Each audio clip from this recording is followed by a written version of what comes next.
Hey, what's up, guys? So this is new to me, my 2004 Nissan Sentra SER. Now, originally, I was looking to buy a Civic Si or something of that nature, four-door, compact car that was fun. And I looked online, all the Civic Si's were pretty up there in price. They were getting really expensive. The Imprezas had turbos, so I didn't want anything like that. There's a freaking airplane ruining the video! Look at that, that's sick. Anyway, I didn't want to get anything like that, so I stumbled upon this. I just typed in Sentra, and I looked at them. I couldn't find any good ones, and then one night, I was about to give up. I was about to purchase this Infiniti G20, like a 90s model. And I refreshed my computer and bam, this thing popped up. So immediately I was like, oh, it looks so clean. And I called the guy up. He said, hey, come by, man, come check it out. And when we got here in person and we saw it, I said, man, this thing is clean. I mean, look at this thing. And just the way they designed the body is really nice. It has a lot of lines. It's kind of flat on the side. It just kind of gets flat, you know, but you still got lines rolling through it. But then coming around to the front and the back, you just got more bubbly curves.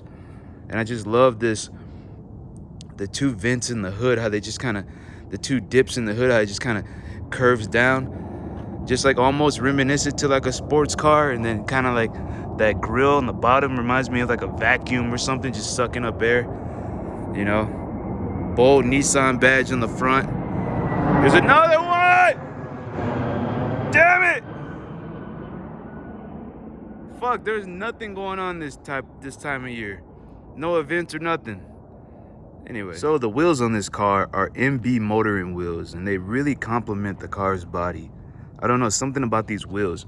It's just like a simple look. They got simple little styling on it, so you know, it just looks really good with the car. I feel like these wheels could have came with the car factory or something, but I'm definitely keeping these on here. But yeah, so you know, I wanted something I was gonna daily, and you know, and something that wasn't gonna, you know, beat me up, you know, as far as like engine specifications and stuff like that. So it had to have been a 4-cylinder. So this kind of worked out perfectly. It has a beautiful 4-cylinder engine, and the only issue with these cars is just minor stuff. I'll talk about that in a second here. But let's go look at the back. I feel like the back of these cars really do look so nice. Look at this, that wing on the back. Just kind of like bulges out. Then you got the nice Nissan badge right under it, and then it like curves and it gets a little flat. But then, you know, that the rear lights on the license plate kind of like accent that. Got the nice Sentra badge, SER badge, and then if you curve out like this and then just kind of dip a little bit lower, you got some nice dual tailpipes just sitting there. Just sitting there poking out. They're poking out, teasing you, you know? It's like, damn, that's nice. I really love them dual tailpipes. I'm gonna say it now with this car. I know it looks nice and sporty and all this, but this is an automatic transmission car. And that's fine with me because, you know, usually automatics live longer than manual transmission cars anyway, and they're not as abused. So I was very happy with that. And also, you know, I wanted something that was not going to, you know, just something I wasn't going to beat up. I think if I would have got this in a manual transmission, I would definitely be getting on it a little too hard. And I would definitely be, you know, revving the piss out of it and just fucking around and shit and rolling through all the gears and every stoplight, you know, hitting red line. So I'm glad I can kind of just tame out a little bit. I mean, this thing still has killer torque. For a little 4-cylinder, this thing has killer torque. Actually, no, it's not a little 4-cylinder. It's a bigger 4-cylinder. It's a 2.5 liter. But yeah, this thing has killer torque. It handles nice and light. It really is a light car. Like for a 4-door, you figure with all that stuff in it, it would be really heavy. But good dang it, how many planes are landing today. Yeah, but this car handles amazing, man. It really does. It's actually really light. Like, surprisingly, for a little 4-cylinder, it's light. You know, the steering could be a little bit better in the suspension, but other than that, like, floaty suspension, the car handles nice. It has a nice strut tower bar, handles nice like it's on rails. And honestly, for an automatic daily driver, like, what more could you want?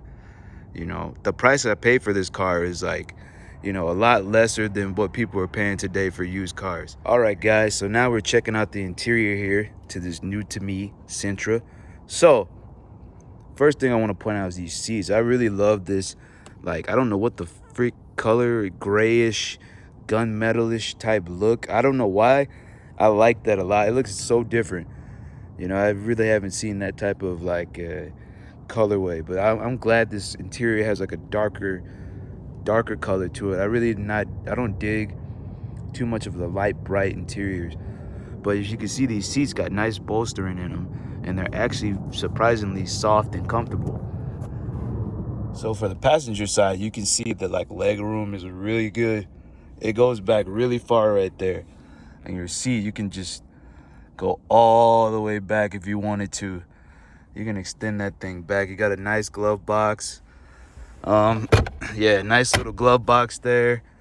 You got some cup holders, but they're pretty damn useless.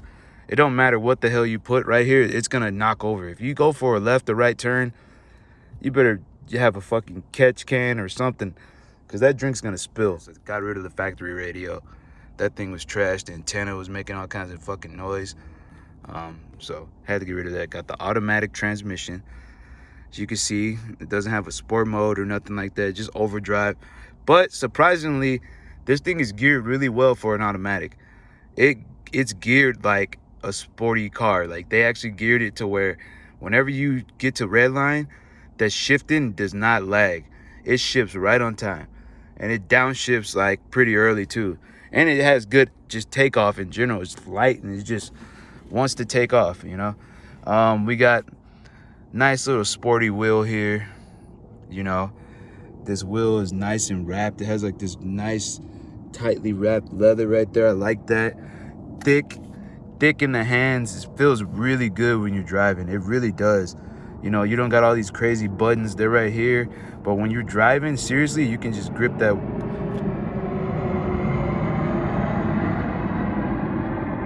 Dude, I'm waiting for that plane to go by. You can just grip that wheel, and it's nice. And also, you got nice fat gauges. You know, a little old school, but they got the, you know, nice Nissan orange illuminating color. I don't know if you can see that, but yeah, it's there. You know, typical orange glow that they got in the Z. And you know what I really like about this car? This right here on the front of the dash. You know, this curve that they have with the vent, it just reminds you of like a sporty car, like a Porsche 944 or something like that. That's what I think of when I see that. But yeah, as you can see, like in the door jambs too, they got that nice accent and color. You got power windows, power locks, you know, all 4 speakers. And we got the dash cover up here. They also got like a little compartment here, and kind of put some cards in there or something. I don't know. Put like a fucking, I don't know. What would you put in there? It's so small. Put a CD or something? I don't know. Oh, I forgot to mention, you got 2 cigarette lighters. So one here, one here. Nice little long e-brake. I mean, I figure a girl that probably have this car could do some sexual stuff with this. Or, you know, just pull it up when you're on a hill. You got a nice little cubby compartment here. All right, guys, let's go in the back. All right, guys, so we're checking out the trunk here. Now, if you notice, this trunk is pretty large, man. You could fit a lot of stuff, especially if you actually fold them back seats. You could fit a whole bike. You could probably fit a human in here, you know, if you're about that life. But yeah, this is nice. You could, there's, I don't know what you cannot fit in here. Groceries, all that shit, you're covered. Don't matter, you're good.